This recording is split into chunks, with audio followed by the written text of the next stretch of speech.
Ivy revient. Et si vous êtes là, c'est qu'il y a quelque chose en vous qui veut comprendre ou qui veut avoir peur. Je sais pas encore, mais on le découvrira ensemble.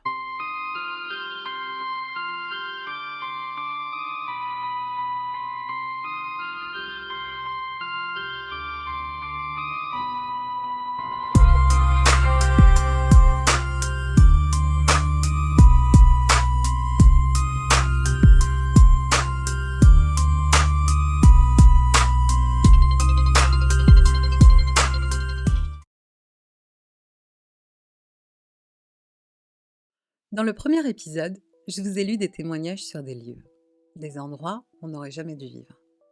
Mais une habitation, ce n'est rien sans les gens qui y passent. Les voisins, les inconnus, les gens qu'on croise une seule fois et qu'on ne devrait jamais revoir. Parfois, ils sont pires que n'importe quelle maison. Ces dernières semaines, j'ai reçu des mails différents, plus personnels, plus directs.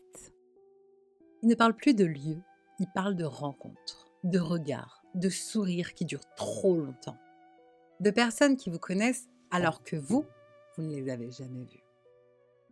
Alors ce soir, je vais vous lire 5 témoignages, 5 personnes qui ont croisé quelqu'un qu'elles n'auraient jamais dû croiser. 5 avertissements, 5 occasions ratées de tourner à gauche au lieu de marcher tout droit. Ne vous inquiétez pas, je suis Ivy, une amie qui vous veut du bien. Du moins, c'est ce que je préfère que vous pensiez. On commence. Le premier témoignage de ce nouvel épisode vient de Jonathan. Il a vu un homme qui le suivait, mais qui ne marchait pas.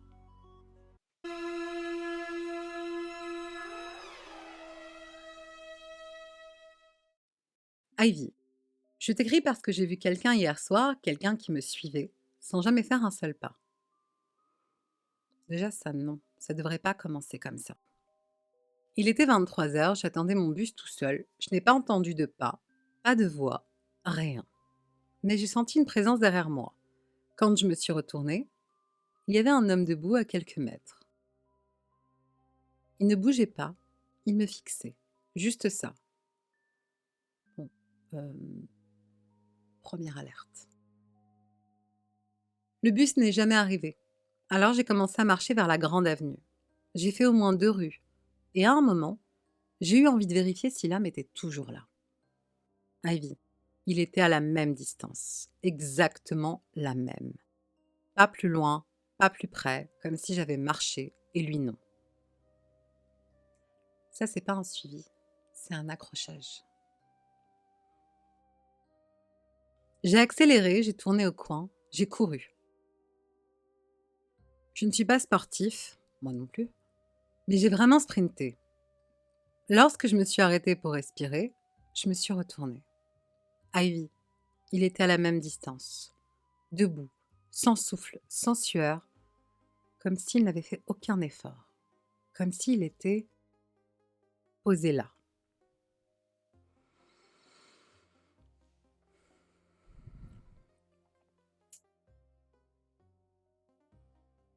Jonathan, t'aurais dû rentrer dans un lieu public, pas continuer dehors. La rue suivante avait une vitrine de magasin, et là j'ai compris. Dans la vitrine, on voyait mon reflet, les lampadaires derrière moi, le trottoir, mais Ivy. L'homme n'apparaissait pas dans le reflet. Je le voyais derrière moi en vrai, mais pas dans la vitre. Non, non, non, non, non. Ça c'est mauvais signe, c'est même très, très mauvais signe. Et là, pour la première fois, il a parlé. Sa bouche ne bougeait pas, mais j'ai entendu une voix dans mes oreilles. Pas forte, pas agressive, juste une phrase, très lente, très calme. Tu n'aurais pas dû me remarquer. Je suis montée dans le premier Uber que j'ai trouvé. J'ai donné n'importe quelle adresse, j'ai demandé au chauffeur de rouler vite. Et Ivy, pendant tout le trajet, j'avais l'impression que quelqu'un était assis derrière moi. Mais à chaque fois que je regardais, il n'y avait rien. Maintenant, je suis chez moi, toutes les lumières sont allumées, toutes les fenêtres fermées, mais j'ai l'impression qu'il est encore quelque part autour de moi. Et je ne sais pas comment, je le sais, Ivy. Mais je crois qu'il ne marche toujours pas. Il attend. Il attend que je ferme les yeux, que je baisse la tête, que je lui tourne le dos. Ivy, qu'est-ce que je dois faire?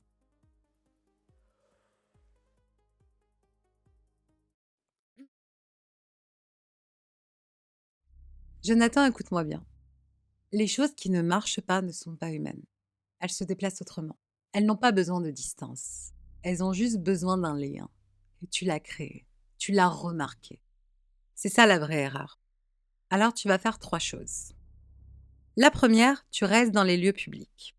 La deuxième, tu ne dors pas seul cette nuit. Et surtout, s'il apparaît à la même distance encore une fois, tu ne te retournes plus. Parce qu'il sait que tu l'as vu 2 fois. Il ne te laissera plus tranquille.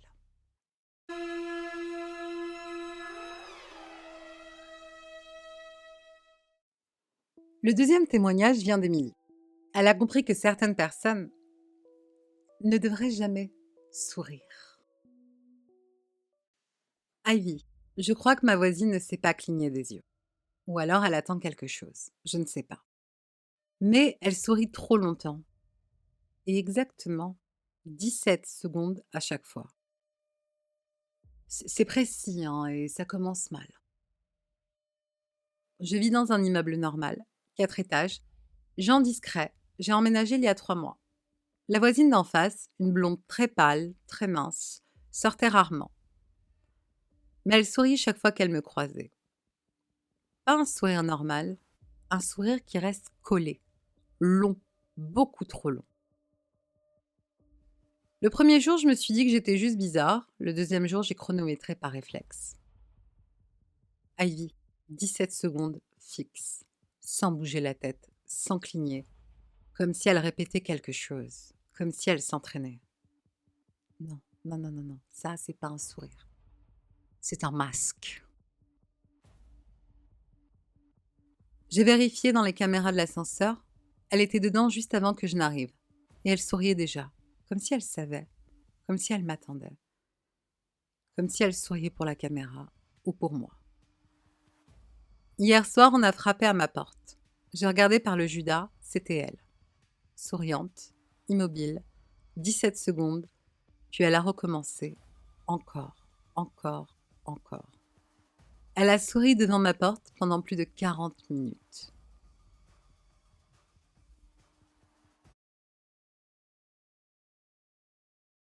Émilie, laisse-moi être très claire. Ta voisine n'essaye pas d'être gentille. Elle n'essaie pas d'être sociale. Elle s'entraîne. À quoi? À imiter ce qu'elle croit être un humain. Et elle veut que tu joues le jeu. Ne lui ouvre pas, ne lui réponds pas. Et si elle recommence, ne reste jamais derrière la porte. Elle écoute, elle apprend.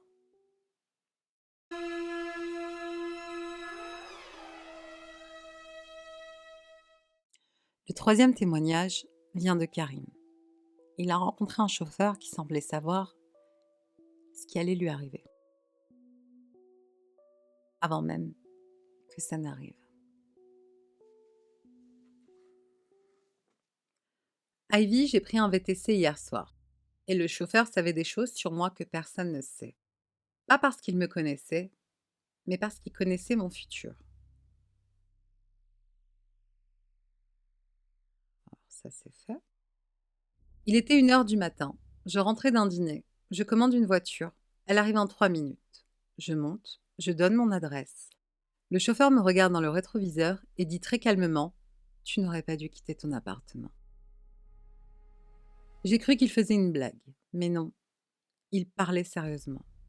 Ça commence très mal, Karim, très très mal.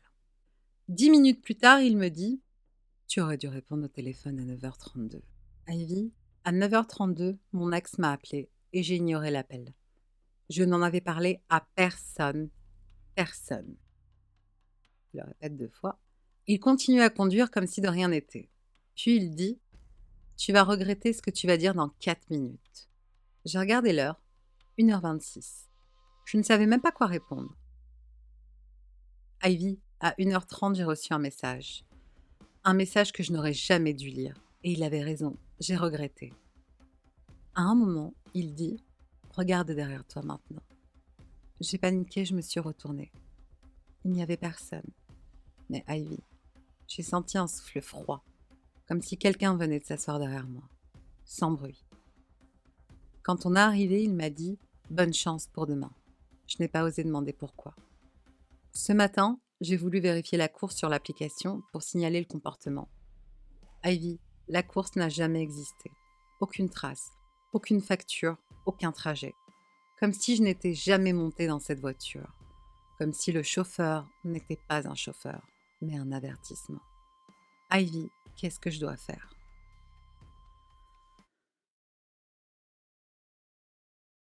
Karim, ce chauffeur n'était pas là pour te conduire. Il était là pour te prévenir. Les choses qui apparaissent dans les moments de transition ne viennent jamais par hasard. Ce qu'il sait, ce n'est pas ton passé. C'est ce qui te menace. Tu ne vas pas où tu comptais aller, tu ne fais aucun choix impulsif et surtout, si un jour tu vois cette voiture encore, ne monte pas. Pas 2 fois. Le 4e témoignage, celui de Sonia, est différent. Parce que cette fois, quelqu'un a essayé de la sauver. Quelqu'un qui n'existe pas.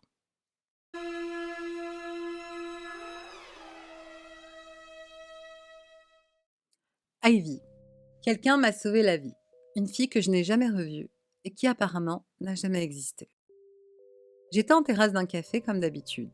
Il faisait beau, je lisais un livre et à côté de moi, une fille écrivait frénétiquement dans un carnet. Elle avait l'air stressée, elle me regardait souvent, comme si elle hésitait. Puis d'un coup, elle m'a glissé une note. Très vite, comme si on allait la surprendre. Le papier disait « S'il te plaît, ne rentre pas chez toi aujourd'hui ». J'ai cru à une blague bizarre. Je lui ai demandé pourquoi. Elle a juste dit « Tu n'as pas le temps, pars ». Je ne l'ai pas écoutée. J'ai payé mon café, je suis rentrée. Mais la rue de mon immeuble était bloquée par la police.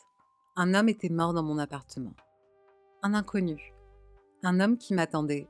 Et si j'avais poussé la porte 10 minutes plus tôt, ce serait moi. J'ai foncé au café pour remercier la fille. Le patron m'a dit « Quelle fille? Il n'y avait personne à côté de toi. » Personne n'a vu une fille écrire dans un carnet. Personne n'a vu quelqu'un me parler. Personne n'a vu la note. Ce soir, en allant me coucher, il y avait un papier sous mon oreiller, écrit de la même écriture. Il disait « Tu rentres toujours trop tôt. Ivy, qu'est-ce que je dois faire ?»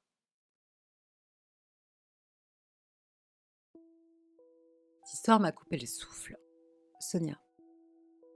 On ne sait jamais si ceux qui nous sauvent viennent du futur ou d'ailleurs.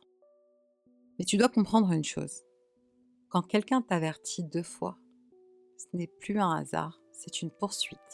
Tu vas devoir changer ton rythme, changer tes habitudes et surtout, ne jamais ignorer une note qui apparaît dans un endroit où tu ne l'as pas laissée. Le dernier témoignage, celui de Léandre, se passe dans un hôpital. Un endroit où les yeux ne regardent pas seulement les vivants.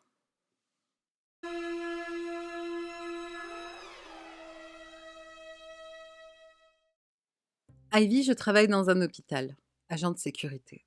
Je passe mes nuits devant 12 écrans de surveillance et un patient me regarde à travers les caméras, partout, même quand il n'est pas dans sa chambre. Ça a commencé il y a 3 nuits sur l'écran 7. Il y avait un patient assis face à la caméra, immobilité totale, aucun mouvement, juste son visage tourné vers l'objectif, comme s'il me fixait directement. J'ai cru que c'était un bug. J'ai envoyé quelqu'un vérifier, la chambre était vide, complètement vide. Le patient n'était pas là. Mais sur l'écran, il y était toujours.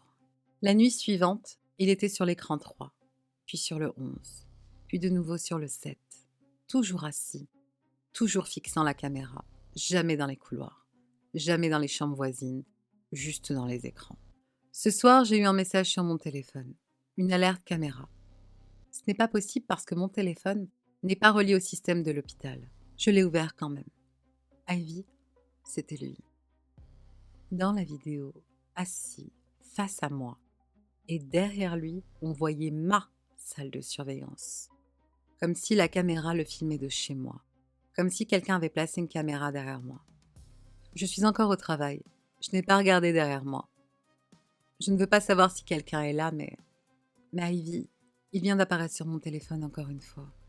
Et cette fois, il n'est plus assis. Il se lève et il avance vers la caméra, vers moi.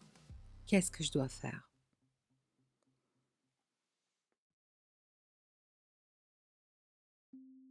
Léandre.